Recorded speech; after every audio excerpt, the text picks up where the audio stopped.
Meu amigo Hugo Lemos, seja bem-vindo ao nosso Bom dia, entrevista. Michel. Bom dia. Bom dia, obrigado. Obrigado aí pela participação e poder dividir um pouco esses números que a gente tem, que eu tenho feito ultimamente, porque a gente vê muito essa questão da curva epidemiológica, os casos, a gente vê muito nos jornais do Estado, do Brasil, e eu tive a curiosidade, por ser matemático, de pegar nos boletins oficiais e fazer um estudo para a gente ter uma ideia do nosso município, né, da nossa realidade local. Pois é, então vamos começar com os primeiros cenários. Coloca para a gente os casos de Covid, para a gente analisar, e Hugo, você vai falando aí em cima dos dados que a gente for apresentar. Pode colocar na tela, meninos. Esse é o primeiro cenário que fala sobre os casos de Covid aqui no município. Como foi que você analisou esse dado e chegou aí, portanto, a essa curva, Hugo? Esse aí a gente, desde o do primeiro caso, né, desde o dia, se eu não me engano, aqui na tela, deixa eu abrir aqui para a gente ver melhor, desde o dia 5 de abril, que foi o primeiro caso que nós tivemos aqui no município, até o dia 23 de maio, certo? Então, você vê que, a princípio, ele cresceu, ele vai crescendo aos poucos, só que ela tem uma aceleração muito grande, a partir de que você vai tendo novos casos, a curva ela vai acelerando e ela vai ascendendo até 202 casos, né? Então, desde o dia 5 de abril, a gente vê que realmente, naquele começo, a gente tem aquela ideia de que não vai, a população, né, que não vai pegar, que não vai chegar aqui, só que ela vai ascendendo até, e o crescimento, quando começa o crescimento, é vertiginoso, o que a gente vai poder perceber na comparação do mês numa tela lá na frente que a gente tem. Então vamos sair dos casos, vamos falar sobre as altas. As altas por Covid também tem um número, e esse número também ele é bem ascendente, né? Isso.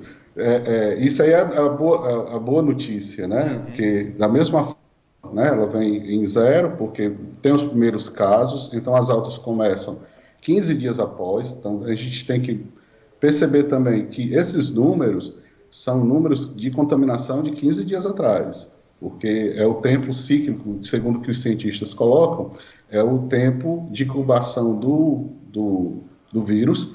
Então, um exemplo, esse resultado do lockdown que nós estamos vivendo em Fortaleza e mais rígido, por exemplo, no interior do estado, nós só vamos perceber isso dentro de 10 a 15 dias. Então, esses números mostram isso. Então, as altas vêm em zero até certo ponto, e quando elas começam, também elas acompanham e têm uma ascendência também nas altas. Embora as altas não cheguem ao número de casos. A gente vê que o número de casos é de 202, enquanto as altas ainda estão ali em 71. Então, a gente ainda tem uma diferença entre quem está contaminado, quem contraiu o vírus e quem já está de alta.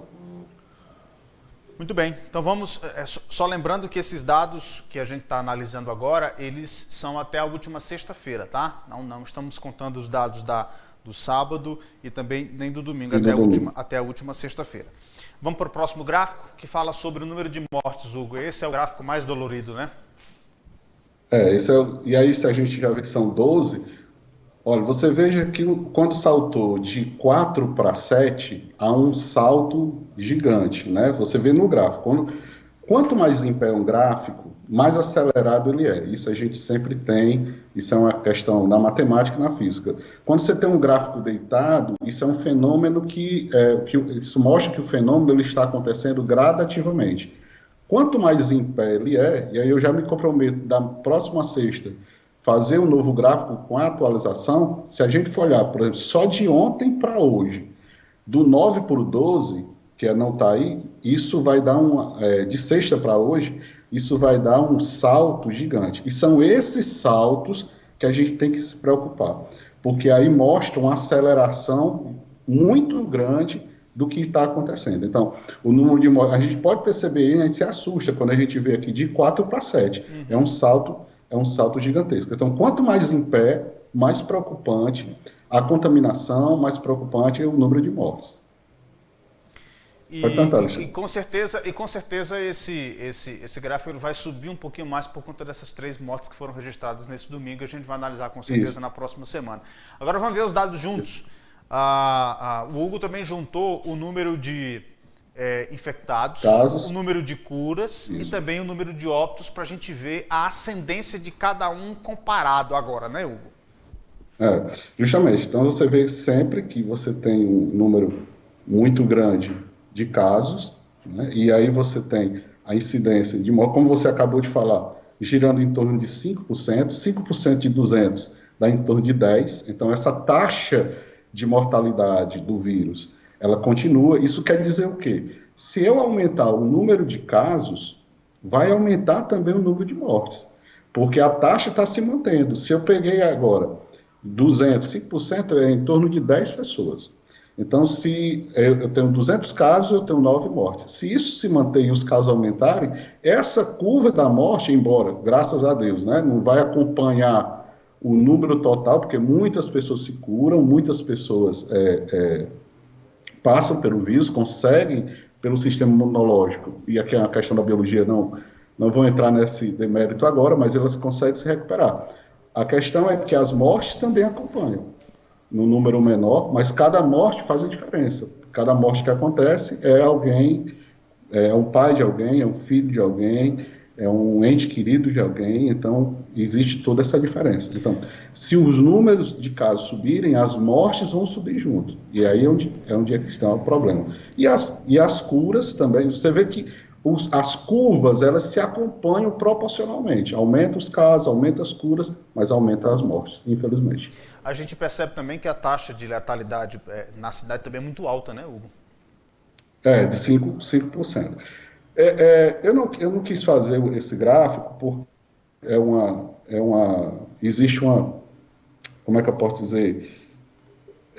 Existe um estudo no mundo, existe um estudo no mundo que diz que a taxa de mortalidade no mundo inteiro chega a 1,68%. Se a gente aplicar essa taxa de mortalidade ao município, o número de casos sobe para mais de 500. Isso sobe para mais de 500. Isso mostra assim, que pode ter muita gente que está contaminada e que não está dentro dos dados oficiais, que talvez não tem as pessoas assintomáticas, tem as pessoas que têm sintomas leves, que não procuraram o hospital, não fizeram nenhum exame, e essas pessoas não estão dentro dessa estatística. Mas isso, como é uma como dizer assim, uma previsão, eu não quis trabalhar com previsões e de que estudos que estão acontecendo, mas sim dentro da realidade. A nossa realidade dentro dos dados oficiais. Porque quando você presume alguma coisa, você pode estar certo, pode estar errado. Então, e a matemática, ela trabalha de forma exata. Então, hoje a gente tem uma taxa. A taxa no mundo é de 1,68 de mortalidade e a taxa de mortalidade no município é de 5%. Então está bastante acima da média mundial, né? Da média mundial, está bem acima da média mundial. Isso quer dizer que acende não é nem aquele sinal de amarelo, não, é vermelho logo, né? Porque essa curva ela é bem ascendente aqui no município. Isso, e se você passar a próxima tela, é aí que eu queria acender o sinal vermelho mesmo, né? Se a gente puder. Vamos mostrar aqui a próxima análise, meu querido Rafael, vamos mostrar aqui a próxima tela, porque vai mostrar uma análise mais fidedigna acerca dessa preocupação ainda maior em relação a essa situação. Coloca na tela aí para a gente a primeira análise feita aí pelo nosso amigo Hugo, que fala dos casos confirmados no último mês, né, de 23 de abril a 23 de maio. Pois é, de 23 de abril nós tínhamos 12 casos confirmados. Há um mês atrás nós tínhamos 12 casos confirmados e subiu de 12 para 202. Isso dá um aumento que gira em torno de 1.600%. É muita coisa, cara. É muita coisa. São 16 vezes, 16, alguma coisa, eu arredondei, dá 16 vezes maior o número de casos confirmados. Bom, se eu for aplicar a matemática, daqui a um mês, nós podemos chegar a 3.200 casos.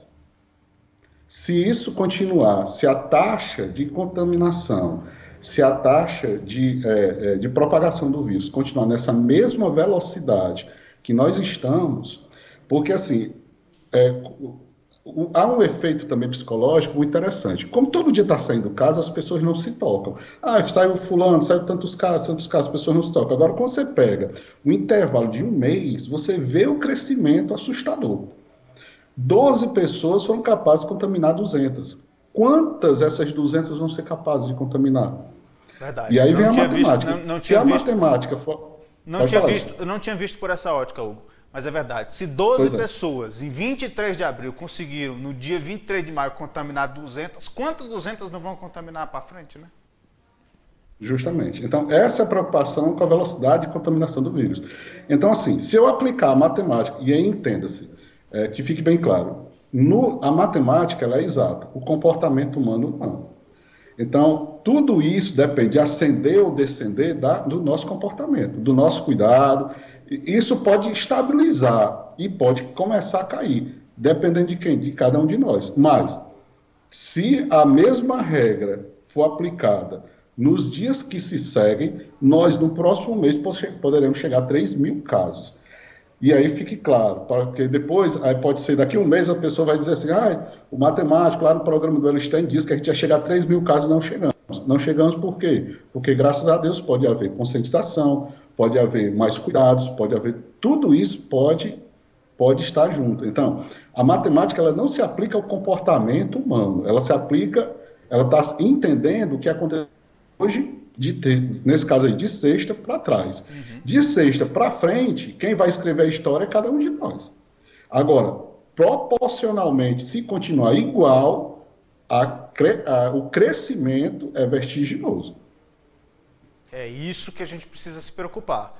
Os cuidados eles precisam ser a partir de agora. A gente precisa baixar esse número o quanto antes e ir acompanhando diariamente para que a gente não repita nesse período de 23 de abril a 23 de maio, o próximo 23 de maio a 23 de junho, que a gente tenha uma diminuição maior em relação a esse mesmo período de abril a maio. Tem mais um gráfico para a gente mostrar, para a gente analisar?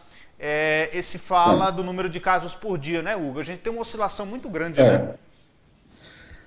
Justamente assim. Esse gráfico é o que tem que diminuir. Porque o outro, independente de qualquer coisa, ele vai crescer, ele vai chegar a estabilizar, mas ele sempre cresce porque todo dia surge casos. Esse aqui é o que a gente tem que diminuir. Quando começou o primeiro caso lá no dia 5 de abril, teve um caso, aí passou alguns dias, apareceu 4, até a gente se assustou, né? A gente lembra que ficamos assustados quando veio 4 casos de uma vez. Aí 0, até começou por volta dessa mesma data, do dia 23 de abril, esses casos começaram a aumentar. No dia 12 de maio, que foi quando a gente teve a triste notícia dos casos da Casa do Ancião, a gente teve um pico, foi o maior pico, foram 24 casos por dia. E aí é o seguinte, na média geral, a gente tem 5 casos por dia, só que isso é a média geral. Nos últimos dias, a média está oscilando entre 8 e 10 casos. O que é que tem que cair? O próximo gráfico tem que cair. E porque isso aí são casos novos. Ou seja, no dia 23 nós tivemos 11 casos novos, foi o último dia. Então a gente tem que diminuir. Hoje, 25, teria que ter 9. No dia 26, 8. 27. E assim, dia a dia, a quantidade de casos novos diminuir. É esse gráfico que vai dizer se a gente vai estar na descendente ou não. Se ele aumentar, aí nós vamos estar na ascendente. Esse gráfico é o mais, deve ser o mais importante, porque acompanha o dia a dia. Quantos casos novos saíram no dia a dia? Então, eu queria na próxima semana, porque eu estou fazendo semanalmente, estou lhe partilhando, e você gentilmente está partilhando com todo mundo, eu fazer na próxima semana, e a gente vê esse gráfico, a diminuição dos casos diários. Esse é o mais importante, porque o acúmulo de casos que a gente tem, ele vai estar subindo. Uhum. Quando a gente não tiver casos novos, ele vai estabilizar. Esse é o nosso ponto, é onde nós devemos chegar. Hugo, por esses dados, todo mundo pergunta, quando é que chega o pico? Quando é que chega o pico? A gente está pelo que a gente pode analisar desses números, você acha que a gente atingiu o pico aqui no município da doença ou ainda é muito prematuro dizer isso? Não, eu acredito o seguinte, que nós estamos nesse... como eu te falei, Alexandre, o comportamento é que vai dizer. Porque, assim, por exemplo, quando é que a Itália disse que atingiu o pico? Quando ela começou a decrescer, quando ela estabilizou. Por exemplo, eu vou dar um exemplo básico. A Itália tinha 1.000 casos todo dia, 1.000 casos, aí no outro dia 1.000 casos, no outro dia 1.000 casos. Passou uma semana tendo 1.000 casos. O que é que ela percebeu? Ela estabilizou. Pronto, ali está estabilizado. Então, se estabilizou o número de casos novos por dia, a gente chegou no pico. Então, a gente tem que primeiro dar uma estabilizada nos casos, ou seja, no último dia foi 11. Se a gente ficar ali entre 10 e 11, 10 e 11, 10 e 11, nós estabilizamos. Então, ali nós estamos no pico da pandemia. E a tendência desse pico no futuro cair. Agora, a matemática, ela não vai implicar volto a dizer, eu acho importante dizer, não vai implicar no comportamento humano. Se a gente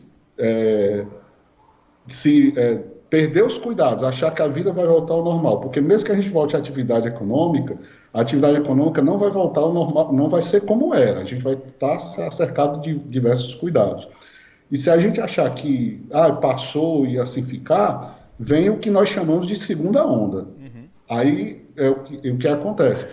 A curva estabiliza, cai um pouco, as pessoas se fragilizam, flexibilizam tudo, e aí ela começa a crescer de novo. Esse que é o perigo que os países, especialmente da Europa, estão tentando evitar, né? Porque eles tiveram uma redução significativa do número de casos e estão começando a flexibilizar alguns serviços, mas com o cuidado de não haver um novo contágio em massa.